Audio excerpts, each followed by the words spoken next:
Saya Nursyah Ismail, inilah berita utama hari ini. Kementerian Pengangkutan berikrar pastikan keandalan rangkaian rel Singapura, sementara Kementerian Pembangunan Negara pula berazam pastikan bekalan kukuh plat BTO demi kekalkan harga dimampui. Usaha rancakan kajian dan kepimpinan budaya dan warisan Melayu di Singapura akan dilaksanakan. Dan segmen analisis berita malam ini kupas gejala membimbangkan iaitu lonjakan kes-kes mencabul kehormatan yang meningkat lebih 20%.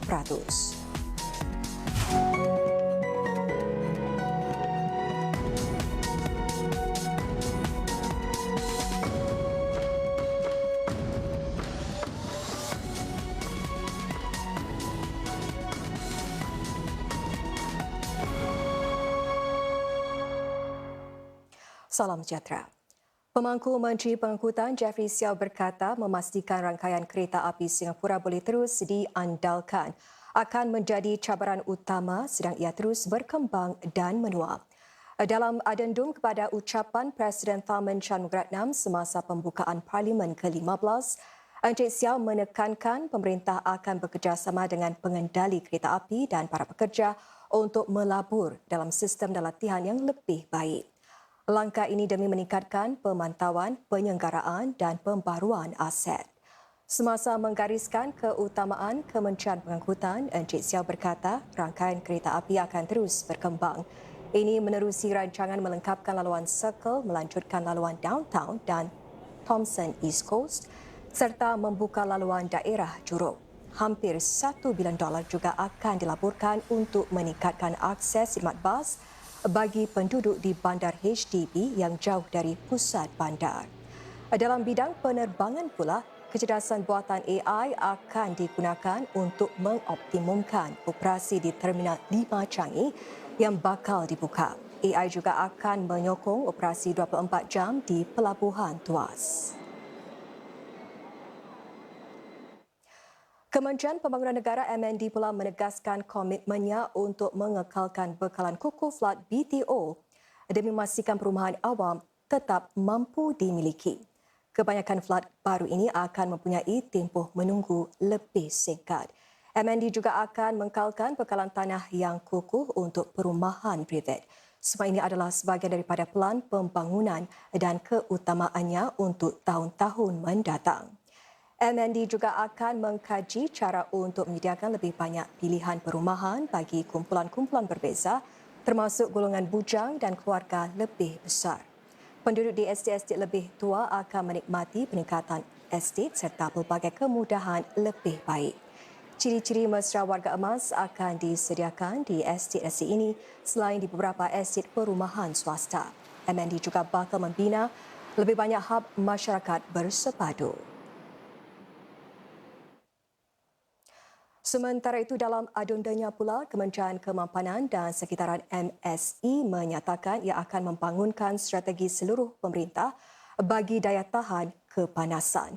Ini akan dilakukan dengan sektor perniagaan, akademik dan masyarakat. Antara lain, ia sudah pun mengkaji sama ada cat pemantul haba yang akan digunakan di estet-estet HDB boleh juga digunakan di sekolah-sekolah dan pusat-pusat penjajah. Di sinilah strategi menangani cuaca panas oleh seluruh pemerintah dapat menjimatkan kos dengan kementerian-kementerian pula boleh berkongsi sumber.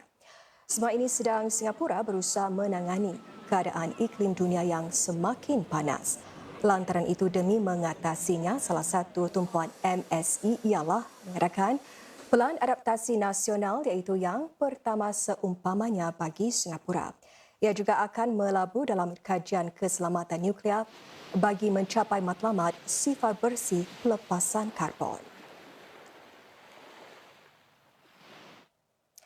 Presiden Tharman Shanmugaratnam melantik 76 jaksa pendamai atau Justice of Peace JP dalam satu upacara di Galeri Nasional Singapura siang tadi. Mereka merupakan rakyat Singapura yang membuat sumbangan besar dalam kerjaya mereka masing-masing atau dalam perkhidmatan awam. Jaksa pendamai JP diberi kuasa melaksanakan tugas-tugas di bawah undang-undang tertulis. Lazimnya antara tugas mereka termasuklah selaku jaksa pelawat ke penjara-penjara, sukarelawan pengantara di mahkamah dan jurunikah perkahwinan di ROM. Dalam kohort terbaru ini, 56 merupakan JP yang dilantik semula dan 20 adalah muka-muka baru. Kesemua mereka mula berkhidmat dalam tempoh 5 tahun sejak 1 September. Presiden Singapura Tharman Shanmugaratnam akan melakukan lawatan negara pertama ke Mesir mulai esok atas undangan Presiden Mesir Abdul Fattah al-Sisi. Ini adalah lawatan rasmi pertama Encik Tharman ke Timur Tengah sebagai ketua negara. Pemimpin Singapura itu akan diiringi delegasi yang terdiri daripada wakil-wakil pemerintah dan perniagaan. Mesir merupakan negara Arab pertama yang bukan saja mengiktiraf kemerdekaan Singapura tetapi juga yang pertama di Timur Tengah menjadi tuan rumah kepada kedutaan Singapura. Lawatan Presiden Tharman dilihat sebagai satu petanda bahawa kedua-dua negara melihat satu sama lain sebagai lebih daripada sekadar rakan perniagaan. Egypt's ties and our ties are growing more strategic, and this is important to note that Egypt is at the crossroads of Africa, the Middle East, and Europe, and around 12% of Singapore's Europe-bound trade goes through the Suez Canal. So what happens there also happens to us.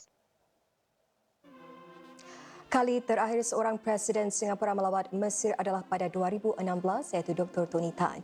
Ini bagi memperingati ulang tahun ke-50 hubungan diplomatik antara kedua-dua negara. Dan kini selain mengukuhkan lagi hubungan, lawatan Presiden Tharman ke Mesir itu diharap dapat menarik pelaburan Mesir ke Singapura dan juga ke seluruh Asia Tenggara. Sekitar 50 penggiat seni dan warisan Melayu sertai perbincangan mengenai cabaran untuk mengekalkan warisan Melayu di Singapura. Apakah antara huraian yang disarankan? Perinciannya menyusul selepas ini.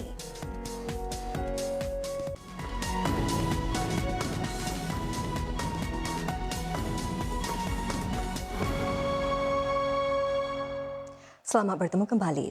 Saudara, satu usaha untuk merancangkan lagi penyelidikan dan membangunkan kepimpinan berwawasan dalam bidang budaya dan warisan Melayu di Singapura akan dilaksanakan. Ini bagi menjamin budaya dan warisan Melayu terus terpelihara untuk generasi akan datang. Kerja-kerja penyelidikan penting untuk memastikan budaya dan warisan Melayu dicatatkan untuk generasi akan datang. Oleh itu, satu usaha merancangkan lagi penyelidikan tentang budaya dan warisan Melayu akan dilaksanakan. Ini di samping usaha membangunkan kepimpinan berwawasan untuk memastikan budaya dan warisan Melayu terus terpelihara.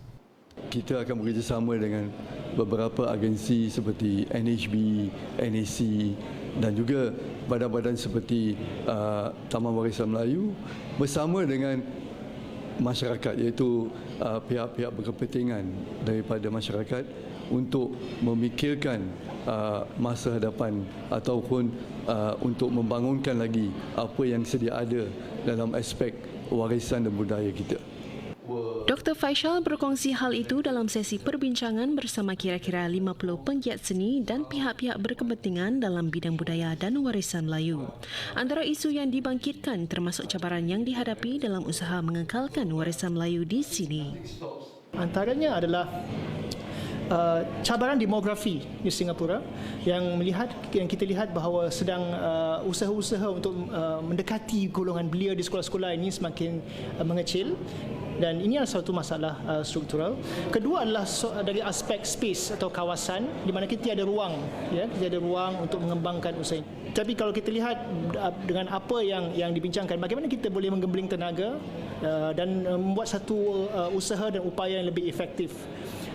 Kita dengar beberapa rintihan dan juga pandangan yang diberikan baik daripada yang golongan mapan dan juga golongan muda, dan saya fikir ini akan dibincangkan oleh kepimpinan masyarakat Melayu kita. Melangkah ke hadapan, lebih banyak sesi serupa akan diadakan bagi memastikan suara masyarakat terus didengar. Selain sesi perbincangan, para peserta juga dapat melihat wajah baharu Taman Warisan Melayu.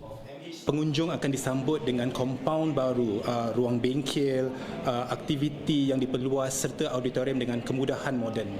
galeri tetap akan dibingkai dengan naratif rantau ke rumah yang tadi kita kongsikan, yang merentasi 6 tema. Kami juga akan menampilkan karya baru oleh artis-artis tempatan, sementara festival pembukaan semula pada April tahun depan akan menghidupkan semua kampung gelam dengan program budaya dari siang hingga ke malam.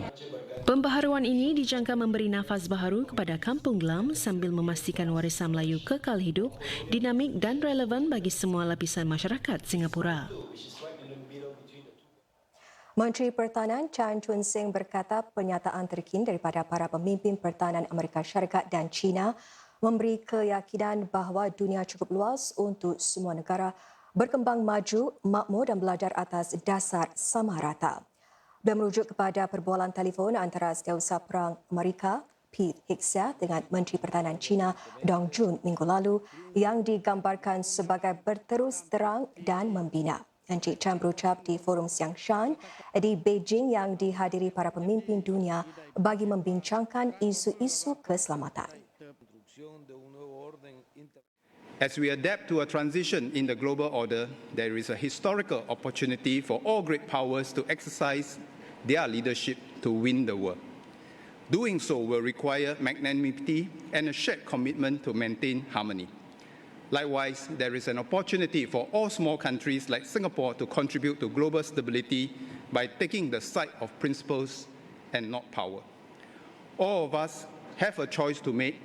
All of us can make a choice to safeguard a better life for future generations.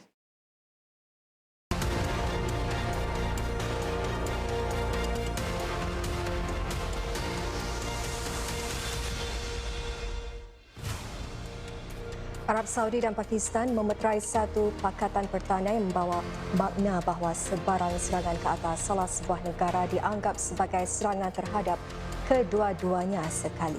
Perdana Menteri Pakistan Shehbaz Sharif dan Putera Mahkota Saudi Muhammad bin Salman mengukuhkan komitmen mereka semasa lawatan rasmi pemimpin Pakistan itu ke Riyadh.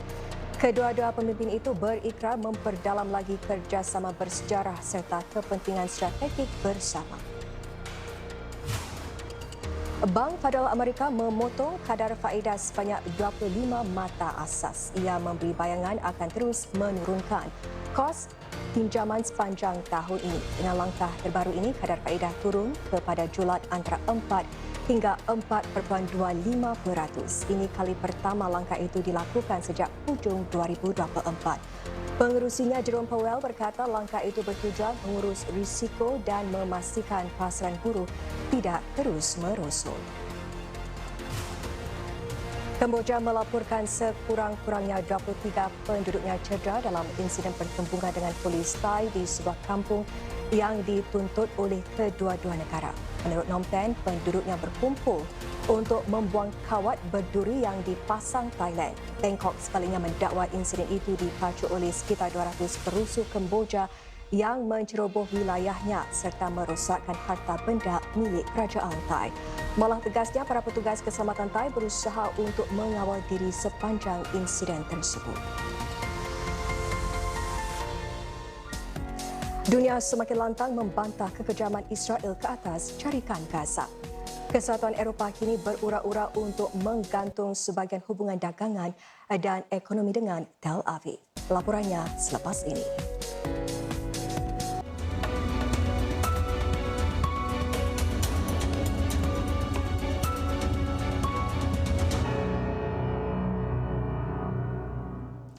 Saudara, kes mencabul remaja 12 tahun yang dilakukan seorang anggota Majlis Agama berusia 66 tahun mendapat sorotan meluas minggu ini. Ia juga menimbulkan kebimbangan lebih-lebih lagi sedang jumlah kes mencabul kehormatan di Singapura dilaporkan naik ketara. Apakah ia membawa kepada lonjakan kes cabul dan sejauh mana individu harus meletakkan sempadan bagi mempercayai seseorang? Penerbit Fariza Abdul Aziz mengupas dalam analisis berita. Dalam laporan berhubung jenayah fizikal yang dikeluarkan pihak polis bulan lalu, lebih 800 kes mencabul kehormatan dicatatkan di Singapura dalam tempoh 6 bulan pertama tahun ini. Ini peningkatan lebih 20% berbanding tempoh yang sama tahun lalu. Bagi lebih separuh daripada kes itu, si pelaku dikenali oleh si mangsa. Persoalannya, jika pelaku seseorang yang tidak asing kepada mangsa, bagaimana hal sedemikian boleh berlaku?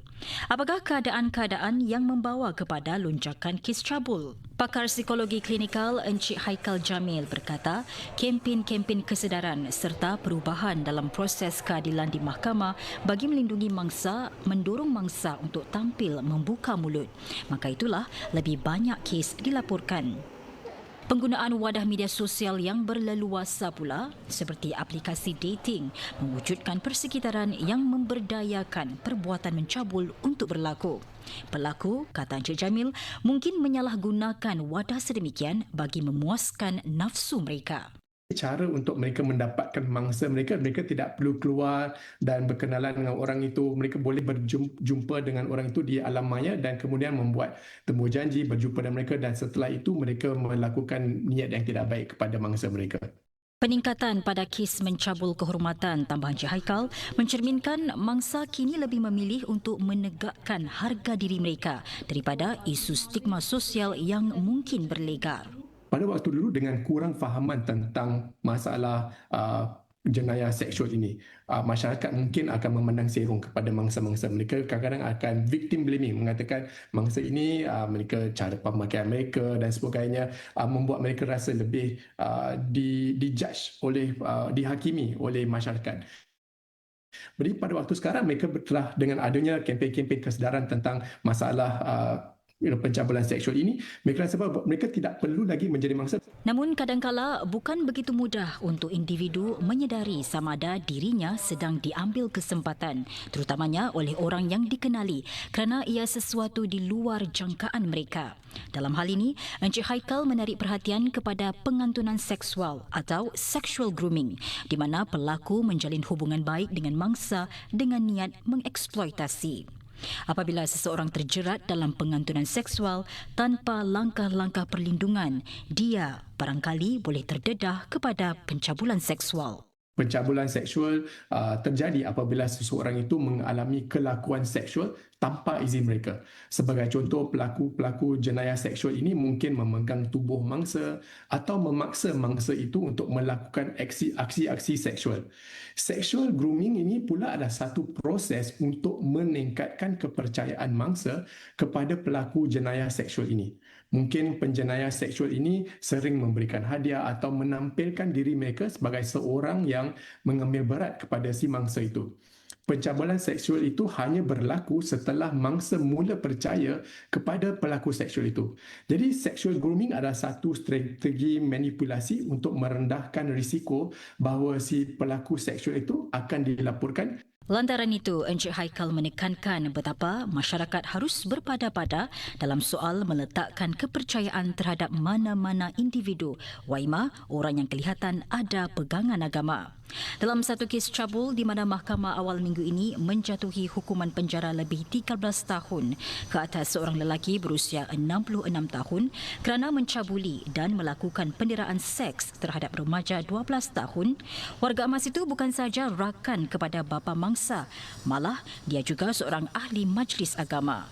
Kes ini juga boleh mengingatkan kita untuk berhati-hati apabila kita meletakkan kepercayaan kita tentang keselamatan dan kesejahteraan anak-anak kita kepada pihak lain. Bukan saja pada mereka yang mempunyai status sebagai asatiza. Namun langkah-langkah berwaspada ini perlulah berpada-pada.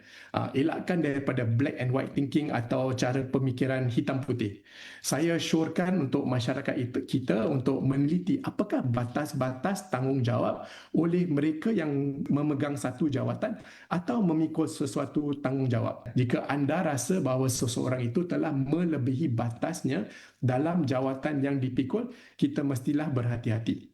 Meskipun tidak menafikan anak-anak muda kini lebih peka tentang isu seks, Encik Haikal bertegas ibu bapa tetap perlu mengambil tanggungjawab untuk memberi pendidikan seksual sewajarnya dan melindungi anak mereka daripada sebarang anasir yang tidak diingini. Jika tidak, beliau memberi amaran tanggungjawab itu mungkin diambil alih oleh internet, rakan-rakan sebaya atau bahkan pihak yang berniat jahat. Sekatan-sekatan ke atas Israel yang disarankan Kesatuan Eropah jika dilaksanakan merupakan tindakan paling keras diambilnya. Ini sebagai bantahan terhadap tindakan keterlaluan Israel di carikan Gaza. Antara sarananya termasuk menggantung sebahagian perjanjian dengan Israel merangkumi hubungan dagang dan ekonomi. Dalam satu catatan ke media sosial, Presiden Suruhanjaya Eropah Ursula von der Leyen berkata peristiwa mengerikan yang berlaku di carikan Gaza setiap hari mesti dihentikan.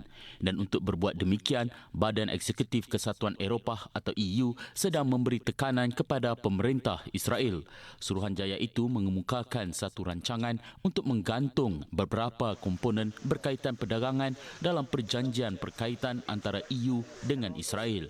EU merupakan rakan dagangan terbesar Israel, merangkumi 32% daripada jumlah perdagangan barangan negara itu.